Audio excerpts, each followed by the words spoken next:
Kevin Brame was the kind of all-American father you see in the movies. The 31-year-old was his son's soccer coach, softball coach, too.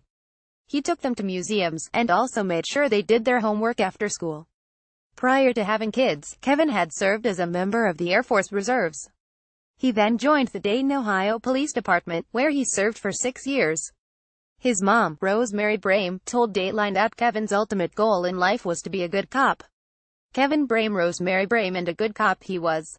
Kevin followed in his father's footsteps when he became a police officer, and loved his job almost as much as he loved his sons. Kevin relished the time he was on bike patrol, and his mother said it was his favorite assignment. Kevin was a pretty good athlete and he loved being able to patrol on the bike and be closer to the people he encountered, said Rosemary. He was concerned about the overall safety of the community, but also about the individual. Kevin's life was good, until November 1, 1999. It started out as an ordinary day. Kevin had a job-related court appointment, after working a late shift the night before. That's when he received a call from his estranged wife, Carla Brame. She told him that his 2 sons, Antonio, 8, and Dominic, 5, wanted to see him. Rosemary told Dateline that Kevin would never want to miss an opportunity to spend time with his kids. I had said to come around the house for dinner, but the boys wanted to go to Rooster's, their favorite restaurant, Rosemary recounts, so they came to the house around 7:00 or 7:30 p.m. It was a school night, so Kevin had to return the boys to their mother's house by 8:30 p.m. However, Rosemary, her ex-husband Jerry, their daughter Karen Brame, Kevin and his boys, were all gathered to celebrate Jerry's birthday, and the boys did not end up leaving the party until shortly after 8:30 p.m.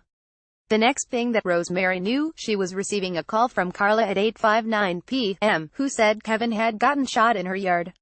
He had just dropped the kids off and was walking back to his car, when he was shot in the back. I was shocked. I yelled, "What, he was here only a couple of minutes ago. What do you mean he's been shot?" I could have passed out, Rosemary told Dateline. The family drove to the crime scene, but by the time they arrived, Rosemary said the yellow tape was up, and Kevin was dead.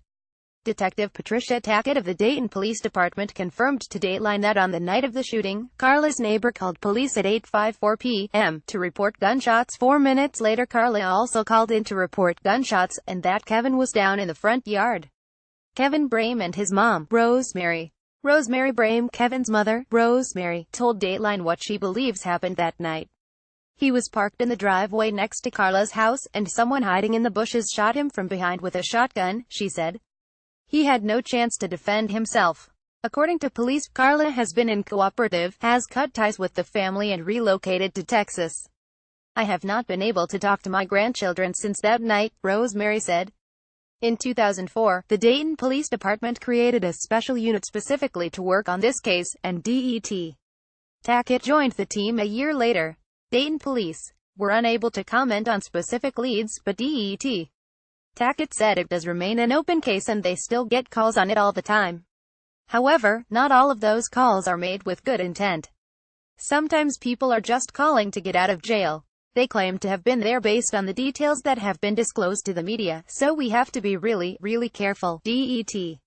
Tackett told Dateline. The Brame family says they have a good relationship with the police, and they have looked into every case Kevin had been on, looking for anyone who may have been seeking revenge. I cannot say every case, said Det. Tackett, since she only joined the investigation in 2005. But we've followed up on a lot of cases. We reviewed a lot of his investigations, as well as a lot of information that came in after his homicide. There have been no persons of interest named, and no arrests made in Kevin's case. Rosemary and her family feel frustrated that people will not come forward in this case. They created JusticeForKevinBrame.com, in cooperation with the Dayton Police Department, to gather facts on the case, news articles, and information about Kevin's life with the hope of justice being served. Kevin just loved life so much, Rosemary told Dateline. He was so positive and was ready to get on with life. In a diary Rosemary keeps about Kevin, she documents her interactions with people who were touched by his goodness. It is so wonderful to hear about the positive things that Kevin did in his short time on this earth, she said. He was such a good and generous soul and I miss him to the depth of my soul. Kevin's younger sister, Karen, has managed to turn her heartache into art activism. Karen had her art piece Blue Blood Justice for Kevin Brame on display in Germany. In her artist statement, she outlines how their family's loss has strengthened their commitment to justice and peace in the global community.